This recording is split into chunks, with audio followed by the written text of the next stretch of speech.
Boss okay techno connect झालंय. Yes.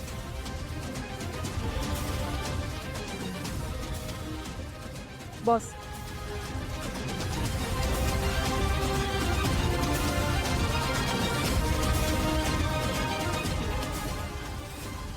Boss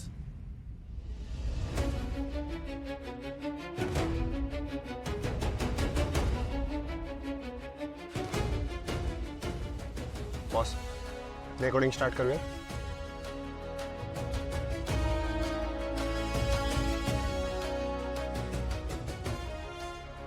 3, 2, 1, go. Boss boss boss video थांबवू का? थांबा. हा व्हिडिओ बंद करू नका. मी काय म्हणतेय ते सगळ्यांनी एकदा शांतपणे ऐकून घ्या. कारण मी जे सांगणार आहे ते तुमच्यासाठी, माझ्यासाठी, आपल्या सगळ्यांसाठी खूप महत्वाचं आहे. अगं नमा नमा नमा, हे बघितलंस का? ये लवकर बघ बघ बघ. हे बघ हे बघ. काय काय झालं? अगं, हे बघ तर हे बघ हे बघ हे बघ.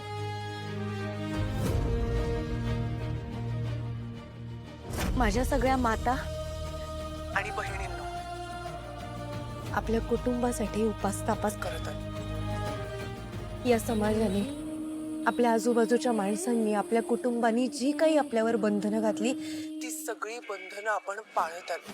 या समाजाने बांधून दिलेल्या चौकटीत आपण आपलं जग निर्माण करायचा प्रयत्न करतो, आपलं स्थान निर्माण करायचा प्रयत्न करतो, आपण आपली स्वप्न उभी करत असतो.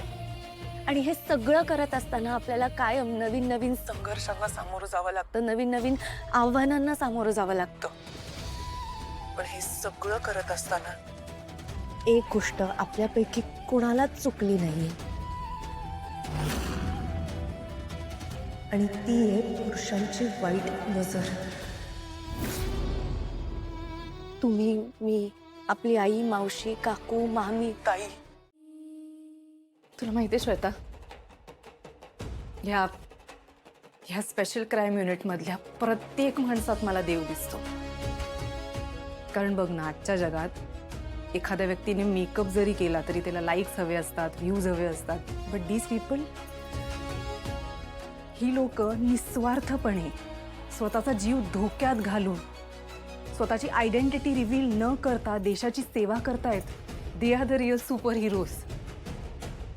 खरंच या स्पेशल क्राईम युनिटला माझा सल्यूट आहे. आणि हा जो आवाज आहे ना, ही जी मुलगी आहे श्वेता, मला हिला भेटायचंय. पण मॅम, ती कोण आहे, तिचं नाव वगैरे आपल्याला कसं कळणार? एक्झॅक्टली, आपल्याला तेच शोधायचं आहे श्वेता. पण मॅम, तुम्हीच बोललात ना ते त्यांची आयडेंटिटी रिव्हील नाही करत म्हणून. मग ते आपल्यासमोर काय येतील? नाही, ऑफकोर्स आपण सुद्धा त्यांची आयडेंटिटी रिव्हील करायचीच नाही, तो हेतूच नाहीये.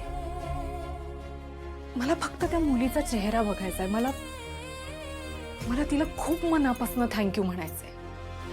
कारण इराच्या वेळेला तिने जे केलं ते सोपं नव्हतं, आणि ह्या वेळेला सुद्धा तिने जे केलंय ते सोपं नाहीये. एक स्त्री म्हणून तर अजिबात सोपं नाहीये. पण आज ह्या स्त्रीमुळे सगळ्या स्त्रियांना कॉन्फिडन्स मिळालाय. बाबांना बोलवा, त्या कौशिकी ताईला बोलवा, त्यांना बघू द्या.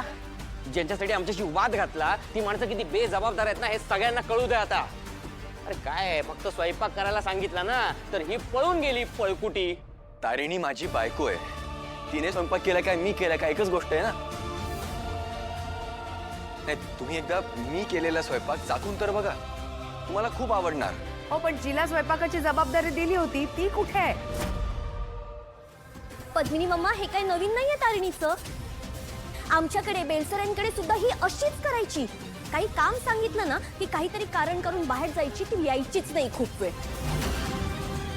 आत्ता मला कळतंय ही नक्की कुठे जायची. ह्याला भेटायला जायची ती गपचूप. पण आता हा पण इथेच आहे. काय रे, खरं खरं सांग, तारिणी कुठे? मी मी तर इथेच आहे.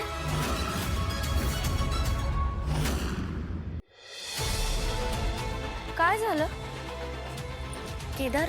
तू त्यांना सांगितलं नाहीस का की मी घरी गेले होते असं? पद्मिनी काकू, सॉरी, मी न सांगता गेले. पण केदार, अरे त्यांना काळजी वाटत होती तर सांगून टाकायचंस ना. तुझ्यावर स्वयंपाक करण्याची जबाबदारी होती ना, आणि मी जर सांगितलं असतं तू तिकडे गेली तर उगाच रागावले असते, म्हणून मी काही बोललो नाही. किती काळजी करशील.